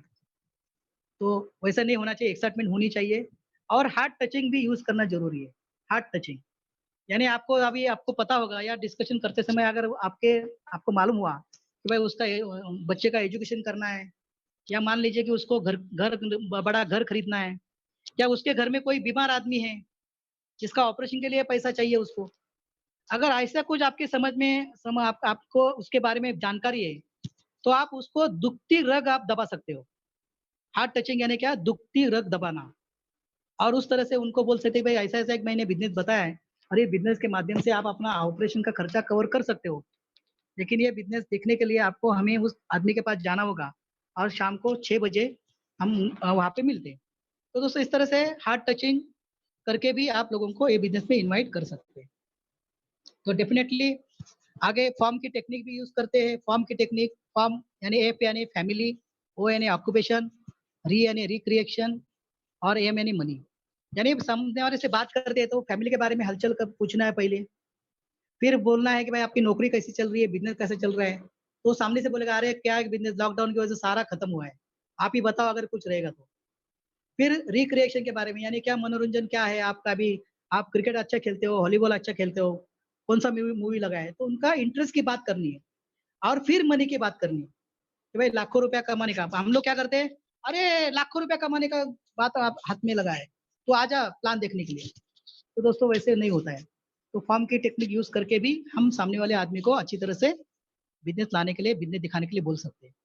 और फिर धीरे-धीरे हम उसको क्लोजिंग के ऊपर लेके जाएँगे और फिर क्लोजिंग करने के लिए उनको बोलेंगे कि भाई जैसे हम बोलते हैं ना चाय या कॉफ़ी, अगर 2 ही ऑप्शन दिए तो वो चाय बोलेगा या कॉफ़ी बोलेगा, दूसरा कुछ नहीं बोलेगा। वैसे उनके पास ऑप्शन देना ज़रूरी है कि दोस्तों मंडे मॉर्निंग में मिलना है या ट्यूसडे इवनिंग। अभी ये तो बिज़नेस तो देखना है, वो तो रेडी है, तो कब बुलाना है? 2 ऑप्शन देना है, मंडे मॉर्निंग या ट्यूसडे इवनिंग। तो उस तरह से आप इसमें मीटिंग में लोगों को बुला सकते हो। और फिर टाइम लॉक करो, टाइम लॉक, टेक कंफर्मेशन लेना है, उसका कमिटमेंट लेना है, डेट और टाइम डिसाइड करना है। और उसको ये भी बोलना नहीं भूलना है कि वैल्यूएबल टाइम है, आपका भी वैल्यूएबल टाइम है और मेरा भी वैल्यूएबल टाइम है। तो वादा लेना है, कंफर्मेशन लेना है कि सर आप मंडे मॉर्निंग आप आ रहे हैं ना, क्योंकि मेरी 2 मीटिंग ऑलरेडी मंडे मॉर्निंग में थी, लेकिन आपके लिए वो मीटिंग रीशेड्यूल कर रहा हूँ। और मैं जानता हूँ आपका भी टाइम वैल्यूएबल है, मेरा भी है। तो मैं हम लोग चाहते हैं कि हम एक दूसरे का टाइम की कदर करेंगे। तो सर 22 तारीख को सुबह 9 बजे पक्का लॉक करूँ, टाइम लॉक करूँ? यस। तो उनसे कन्फर्मेशन करना है ताकि आप अच्छी तरह से सामने वाले आदमी से बात कर सकें। और इसके बाद होता है मीटिंग। मीटिंग करना बहुत ही ज़बरदस्त है। मीटिंग के लिए हमें करना होगा। तो मीटिंग करना है नहीं, क्या करना है, एसटीपी, सामने वाले आदमी को प्लान दिखाना है। STP, STP, show the plan. Show the plan में मराठी में मैंने ऐसा किया है, सांगून तर पहा। एसटीपी, सांगून तर पहा। सेल्फ प्लान करना है दोस्तों, जितना ज्यादा लोगों को आप प्लान करेंगे ना उतना आपका फायदा होगा। सेल्फ प्लान बोलते हैं ना, टेढ़ा है पर मेरा है, जैसा भी है मेरा खुद का प्लान है। दोस्तों जब आप बिजनेस में नए हो ना, कम से कम 5 या 6 प्लान आपको अपलाइन से दिखवाने हैं। 5 से 6 प्लान। उसके बाद आपको खुद का प्लान दिखाने के लिए आना चाहिए। अगर आज भी अपलाइन आपके लिए प्लान दिखा रहा है ना, तो ये अपलाइन का बिजनेस है, आपका बिजनेस नहीं है। अगर आप पानी में तैरना है तो आपको पानी में खुद उतरना पड़ेगा। अगर ड्राइविंग सीखनी है ना, तो आपको ड्राइविंग चेयर पे आपको खुद बैठना पड़ेगा। वैसे ही दोस्तों प्लान यहाँ पे बिजनेस में कामयाब होना है ना, तो खुद का प्लान खुद करना जरूरी है आपको। और दिखा दो प्लान, क्या फर्क पड़ता है, चौथा पांचवा प्लान आपका वैसे होगा, 10वां प्लान और भी ये होगा, लेकिन आपका 20वां प्लान, 21वां प्लान और बेटर होगा। और प्लान करने प्रैक्टिस करते करते आप बड़े हो गए। तो प्रैक्टिस करिए ना, क्या फर्क पड़ता है। आपके मिसेस के सामने प्लान दिखाओ, आपके बच्चों को बिठाओ, उसको प्लान दिखाओ। अगर कुछ नहीं मिला तो आपके घर में बिल्ली होगी ना, बिल्ली, बिल्ली को बिठाओ सामने, उसको प्लान दिखाओ, आपकी प्रैक्टिस हो जाएगी। कुत्ता है, कुत्ते को दिखाओ प्लान, कुत्ता भी खुश हो जाएगा कि सामने वाला कुत्ता उसके मालिक के कार में से जाता है। अगर मैं ये मुझे प्लान दिखाएगा, अगर सक्सेस हो जाएगा तो मैं भी उसके कार में घूमूंगा। तो प्लान दिखाइए दोस्तों, जितना प्रैक्टिस करेंगे उतना आपका फायदा होगा। और ये डुप्लीकेशन का बिजनेस है, कुछ करने की जरूरत नहीं। अपलाइन ने जो आपको पीपीटी दिया है वो पीपीटी दिखाओ। फ्लिप चार्ट, अपने पास फ्लिप चार्ट है वेस्टीज में, एक बाजू में हिंदी है, एक बाजू में इंग्लिश में, खाली पन्ना पलटी करो बस। आपको अगर पढ़ना नहीं आता है तो सामने वालों को दिखाओ, आप ही पढ़ो दोस्त, भाई उनको बोलो आप ही पढ़ो, और आप पन्ने पलटी करो बस। वो पढ़ते रहेगा, काम होते रहेगा। और ये बिजनेस इतना आसान है दोस्त। और आदमी के पास जाना है ना, हमें आदमी के पास ही प्लान दिखाने के लिए जाना है। हमें शेर के पास जाना है क्या? हमें भालू के पास जाना है क्या?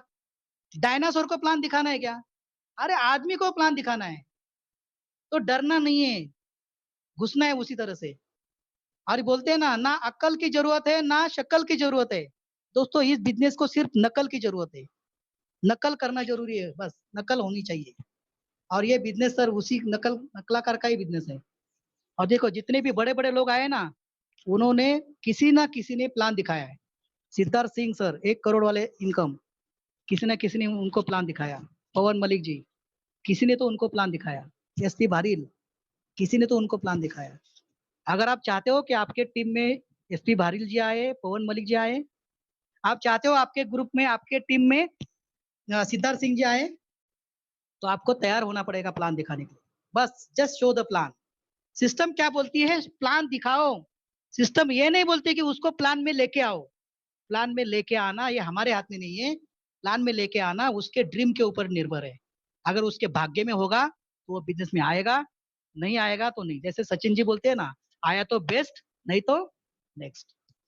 तो दोस्तों उसी तरह से काम करना है। लेकिन ये करते समय हमें एक बात का भी ध्यान रखना है कि ड्रेस कोड भी अच्छी तरह से होना जरूरी है। क्योंकि first impression is last impression. पहला इंप्रेशन ही लास्ट इंप्रेशन होता है दोस्तों।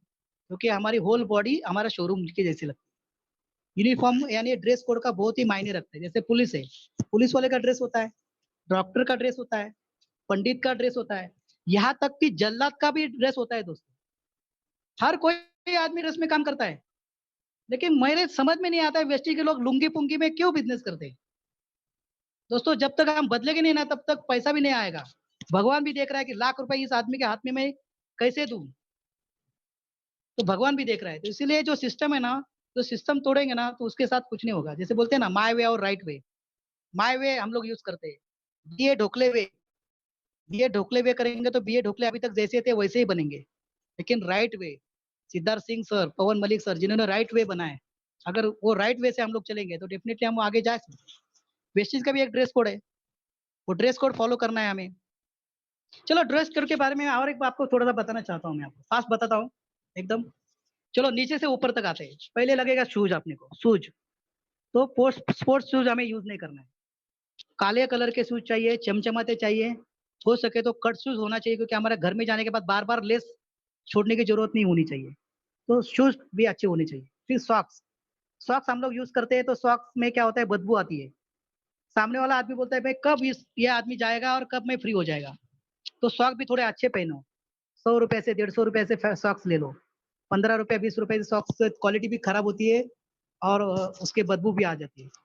फिर शर्ट और पैंट का कॉम्बिनेशन। अभी वेस्टीज का तो ड्रेस कोड है तो ये इसमें कोई मतलब नहीं है। फिर भी मैं आपको बताना चाहता हूँ कि कॉम्बिनेशन कैसे होना चाहिए शर्ट पैंट का।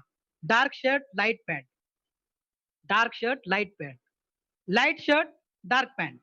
अपोजिट होना चाहिए, डार्क शर्ट लाइट पैंट या लाइट शर्ट डार्क पैंट। यानी no dark dark, no light light. यानी डार्क पैंट डार्क शर्ट नहीं चाहिए, light pant light light shirt नहीं चाहिए। तो कॉम्बिनेशन आप ध्यान में रखिएगा, आप इसमें एक्सपर्ट है। और अपना जो स्किन का यानी बॉडी का जो कलर है उसके अपोजिट ले सकते हैं। और जैसे कि आपको मालूम है कि सूट भी पहन सकते हैं, जैकेट भी पहन सकते हैं। अगर दो जैकेट भी अलग अलग लेते हैं ना तो कोई भी शर्ट पे पहनो आप नए बन जाओगे। ड्रेस आपका नया बन जाएगा। चलो अभी जूते हो गए, सॉक्स हो गए, पैंट शर्ट हो गए, अभी आती है दाढ़ी के ऊपर। अभी तक फैशन चल रही है आजकल, बकरा दाढ़ी। बकरा दाढ़ी ऐसा दिखता है ना कि सामने वालों को, आदमी तभी डिसीजन लेता है मैं इसके साथ जुड़ू या ना जुड़ू। दोस्तों जितनी भी हमें स्टाइल करनी है ना, 10 लाख रुपया आने के बाद करिए। लेकिन अभी तो लोगों को जो पसंद है ना वो करिए ना। हमें पसंद है वो नहीं करना है, लोगों को जो पसंद है वो करना है। मूछे, कुछ लोग बड़ी बड़ी मूछे मूछे, वो तो नथुराम जैसी, नहीं तो हो ही ना। तो दोस्तों कुछ लोग ऐसे है कि चाय पीने से पहले मूछे चाय पीती है। तो हमारे जो भगवान है राम कृष्ण बुद्ध महावीर, इनको भी मूछे नहीं थी ना, बराबर ना। तो दोस्तों अगर आपने धर्म ने अपने रिलीजन ने अलाउ किया है तो रख दीजिए, कोई प्रॉब्लम नहीं, लेकिन ठीक ठाक होनी जरूरी है। सुबह एकदम क्लीन सेव होनी चाहिए आपकी, क्योंकि ये बिजनेस है। अगर मूछें निकाल देंगे तो आपको एज भी कम दिखेगा। आप 10 साल कम एज के दिखोगे, 10 साल कम एज वाले। क्योंकि झंझट नहीं है उतना टाइम भी आपका बचेगा। और फिर जाते हैं बाल कटाना। 25 दिन में आपकी बाल की कटाई होनी चाहिए, 25 दिन में, नहीं तो आप शकुन माना जाता है। तो कटाई होनी चाहिए, ठीक ठाक बाल होने चाहिए। और जैसे आपका फंक्शन है ना, आप जो भी डाई करते हैं तो 3 दिन पहले डाई करना है, फंक्शन के पहले 3 दिन, ताकि फंक्शन तक वो बराबर सेट हो जाएगा। नहीं तो भी दिखेगा वो, यहाँ से काला बाहर आएगा, वहां से ये होता है, दिखता है। तो इसलिए अपना गोडाउन भी, अपना शोरूम भी अच्छी तरह से ठीक ठाक करना है। बैग यूज करना है, जैसे Bill Gates Adani Ambani bag use करते हैं। लेकिन हम देखते हैं ना बहुत सारे लोग बैग ही नहीं होता है, ब्रोशर पीछे वाले जेब में, पेन इधर को ये करते हैं, और ऐसा एक फोल्डर फोल्ड करते हैं उसमें, और चलते हैं प्लान दिखाने के लिए। दोस्तों ऐसा नहीं, प्रॉपर किट होना चाहिए आपके पास, बैग होनी चाहिए। मैं जैसे 15-16 महीने वेस्टीज कर रहा हूँ, मेरे एक भी डाउनलाइन ने मुझे एक भी दिन विदाउट बैग का नहीं देखा है। तो दोस्तों बैग होना बहुत जरूरी है, और बैग में सारे डॉक्यूमेंट होना चाहिए। जैसे बोलते हैं ना, being a commando with fully loaded weapons. Commando fully loaded weapon के साथ होना चाहिए, क्योंकि आप प्लान दिखाने के लिए जा रहे हो। आपको हिरन मिल रही है, आपको शेर मिलेगा मालूम नहीं, आपको बड़ा लीडर मिलेगा या छोटा लीडर मिलेगा, आपके पास सारे हथियार मौजूद होने चाहिए। अरे मैं घर में भूल गया, नहीं चलेगा दोस्तों, आपके साथ होना चाहिए जो भी वेपन्स है वो। तो टूल्स होने की जरूरत, टूल की इंपॉर्टेंट बहुत है अपने बिजनेस में। जैसा डॉक्टर का टूल्स है, एक टेस्ट इलेक्ट्रिशियन का टूल्स है, वैसे होने चाहिए। प्लान फोल्डर होने चाहिए अपने आपके पास, फ्लिप चार्ट होना चाहिए, प्रोडक्ट के ब्रोशर होने चाहिए, कुछ लीगल डॉक्यूमेंट होने चाहिए, A4 पेपर होने चाहिए, A4 व्हाइट पेपर A4। अभी मैं, बहुत सारे लोग क्या करते हैं, डायरी लेते हैं, वही लेते हैं और उसमें प्लान दिखाते हैं। अरे करोड़ों रुपए का प्लान दिखाने के लिए जा रहे हो लोगों के पास, वो कैसा बिलीव रखेगा। तो आपका कम से कम एक ठीक ठाक प्लान भी होना चाहिए, उसके लिए पेपर भी होने चाहिए। हम जाके उस, हम जिसके पास जाते हैं ना प्लान दिखाने के लिए, उससे बोलते हैं तू पेपर दे, दोस्तों इससे काम नहीं होगा। जी, 200-500 रुपए का एक बढ़िया पेन लीजिए। 2 रुपया 3 रुपए का पेन दिखाएंगे तो सामने वालों को बिलीव नहीं आएगा कि 50,000 रुपया मिलेगा। और सबसे बड़ी बात, प्लान दिखाने के लिए जा रहे हैं ना, तो आपके पास डीएफ होना जरूरी है, डिस्ट्रीब्यूटर एप्लीकेशन फॉर्म। अरे ये इंडिया है भाई, इंडिया। हम लोग अभी तक एडवांस नहीं बने। जब तक आदमी को फॉर्म पे साइन नहीं करते तब तक फील नहीं होता मैं ज्वाइन हुआ हूं करके। तो ज्वाइन होने का फील नहीं आता जब तक साइन नहीं करके कागज पे। अगर मान लीजिए वो आदमी तैयार हुआ और आपके पास फॉर्म ही नहीं है तो कैसे चलेगा। तो ये सबसे इंपॉर्टेंट टूल है जो अपने पास होनी चाहिए। फिर आपका पे आउट का कॉपी, आपके अपलाइन का पे आउट का कॉपी होना चाहिए, टीडीएस का कॉपी होना चाहिए, पॉजिटिव इंफॉर्मेशन होनी चाहिए। Luxury car book, luxury car book, आप कार बुक दिखा दिखा के आपकी गाड़ी भी आ सकती है। लीडिंग लेडी बुक, ये टूल्स है। स्टार्टर किट इतना इंपॉर्टेंट है। स्टार्टर किट ने तो बहुत, मैंने तो इतने लोगों को बांटा है ये स्टार्टर किट। सारे किट है उसमें, ऑर्डर फॉर्म से लेकर के आपके डीएफ से लेकर के प्रोडक्ट कैटलॉग के लेकर सभी इसमें है। तो ये सारी बातें होनी चाहिए। और खास करके डेमो किट, दोस्तों शो द प्लान होता है ना, एसटीपी होता है ना, एसटीपी शो द प्लान नहीं, शो द प्रोडक्ट भी होता है। तो प्रोडक्ट भी आपको दिखाना जरूरी है, कुछ प्रोडक्ट के डेमो भी है। और अगर आपकी इनकम अच्छी है बिजनेस में, अगर आप थोड़े अच्छे पैसे बना रहे हैं तो आपको लैपटॉप भी साथ में रखना जरूरी है। तो इस तरह से आपकी सारी तैयारी और फुल्ली वेपन, लोडेड वेपन के साथ आप तैयार हो गए। अभी रही बात आपकी मीटिंग की। तो टाइप ऑफ मीटिंग, तो 3 टाइप की मीटिंग है। पहला वन टू वन, दूसरा होम मीटिंग और तीसरा पीओपी या open meeting. One two one यानी कैसे, एक आदमी को प्लान दिखाता है। होम मीटिंग यानी कैसे, हम लोग क्या करते हैं, घर में एक 10-12 लोगों को बुलाते हैं और अपलाइन आता है या तो हम व्हाइट बोर्ड पे उसको प्लान दिखाते हैं। तो होते हैं होम मीटिंग। दोस्तों ये 3 में से ना सबसे बढ़िया रिजल्ट होम मीटिंग में आता है, सबसे बड़ा रिजल्ट। तो रिजल्ट आता है होम मीटिंग में। होम मीटिंग में हम लोग प्रैक्टिस कर सकते हैं, प्लान देने की प्रैक्टिस कर सकते हैं। हम लोग, हमारे टीम में भाजी वाला प्लान एकदम सुपर डुपर हुआ है, सुपर डुपर हिट हुआ है। और लीडरशिप डेवलपमेंट रियल मायने में घर से चालू होती है, होम मीटिंग में होती है। होम मीटिंग में एक आदमी के सामने बोलता है, 10 आदमी के सामने बोलता है, फिर 50 आदमी के पास। इस तरह से आपके टीम में लीडरशिप तैयार होगी। और इसीलिए होम मीटिंग होना बहुत जरूरी है। बोलते हैं ना मैजिक, तो होम मीटिंग में होता है, क्योंकि हार्ट टू हार्ट बात होती है वहां पे। तो होम मीटिंग करते हैं, क्योंकि बड़ी मीटिंग करने से, बड़े मीटिंग से छोटी मीटिंग नहीं होती, बड़े मीटिंग से छोटी मीटिंग नहीं होती, छोटे छोटे मीटिंग से बड़ी मीटिंग होती है। इसलिए जितनी ज्यादा आपके ग्रुप में होम मीटिंग होगी उतना ज्यादा आपके ग्रुप में पीवी आएगा और उतना बड़ा आपका चेक आएगा। अभी इसमें 2-3 पार्ट है कि होम मीटिंग सबसे बड़ी है। तो home meeting, before meeting, meeting के पहले क्या करना है, मीटिंग के बाद में क्या करना है, मीटिंग के मध्य में क्या करना है। चलो मैं एकदम फास्ट बताता हूँ क्योंकि समय कम है अपने पास। तो मीटिंग के पहले हमें प्रिपरेशन करनी है, सारे लोगों को कॉल करनी है, जरा जिसके पास मीटिंग रख रहे हैं उनके अरेंजमेंट करनी है। उनके घर में कितने लोगों की कैपेसिटी है, मान लीजिए 10 लोगों की कैपेसिटी है बैठने की, तो 20 लोगों को बुलाओ। 50% ही लोग आते हैं दोस्त, ज्यादा नहीं आते। तो जितने अरेंजमेंट है घर में बैठने की अरेंजमेंट, उतने ही लोगों को। फिर चेयर और चटाई, लोग क्या करते हैं, 10 लोग आएंगे ना, 15 चेयर लगा के रखेंगे। दोस्तों वैसे नहीं करना है कभी भी, तैयारी करके रखो। उसको लगना नहीं चाहिए, मान लो आपने 15 लोगों की तैयारी की, लोग आए 4, तो वैसे भी उनको बुरा लगेगा। वैसे नहीं करना है, तैयारी करनी है। और जैसे लोग आएंगे वैसे एक एक निकाल के लेना है। कुछ लोग आए तो फिर वही सतरंजी या चटाई वहां पे बिछारी करना है। पानी, वाटर, वाटर लाने के बाद हमें कोई भी सर्विस नहीं करना है, उसमें टाइम जाता है। आप क्या करिए, एक जार में पानी और एक ग्लास साइड में रखिए, जिसको जरूरत है वो लेगा, आपको उसमें टाइम देने की जरूरत नहीं है। दूसरी, perfect address with landmark. Meeting के पीरियड में आपका मोबाइल साइलेंट पे होने वाला है या स्विच ऑफ होने वाला है, तो आपको पहले से ही लोगों को प्रायर एड्रेस देना जरूरी है विथ लैंडमार्क। मुझे एक आदमी ने बुलाया गांव में, मीटिंग है करके, मैं गया उधर और उसका उस वक्त मोबाइल फोन बंद। तो मैं ढूंढते रहा। तो बोला नहीं नहीं यही गांव में मीटिंग। अरे बराबर है, गांव में मीटिंग सही है, लेकिन कहाँ पर है, मंदिर में है या किसी के घर पे है। तो प्रॉपर एड्रेस देना जरूरी, लैंडमार्क के साथ।